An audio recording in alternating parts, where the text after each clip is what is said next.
ભક્તિ કરતા હતા. તેથી મને બી પ્રભુની ભક્તિ કરવાની ઈચ્છા થઈ. તમે કશું પણ વિચાર્યા વગર મારી પાસે રહેલા 5 કડીના 18 ફૂલ લીધા. તેનાથી પ્રભુની બહુ સરસ ભક્તિ કરી. તેનાથી 18 દેશોનો રાજા બન્યો. જોયું આપણે પ્રભુની ભક્તિ? નરસિંહ 5 કડીના 18 ફૂલથી 18 દેશોનો રાજા બન્યો. રણા એક મિનિટ કુમારબા રાજા, જરા અમને આપના જેવી ભક્તિ કરવાનું મન થાય. 5 કોડીના હા એક વખત પડી હતી. હા 5 કડીના 18 ફૂલથી. વાહ, 5 કોડીના 18 ફૂલથી સુંદર મજાની પરમાત્માની ભક્તિ કરી અને એના પરિણામ થકી શું બન્યા તે? 18 દેશોનો રાજા. વાહ.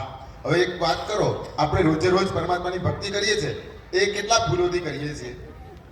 આજે પુષ્પવૃષ્ટિ કદાચ આમ સંકલ્પ અભિષેક આવે, પુષ્પથી પરમાત્માને વધાવીએ છીએ, પરંતુ બસ આપણે બધા પણ એ કુમારપાળ મહારાજા જેવી પરમાત્માની ભક્તિ કરી શકીએ. બસ એ જ હૃદયના ભાવ સાથે એકવાર જોરદાર તાળીના તાલથી 3 તાળી સે માન દો.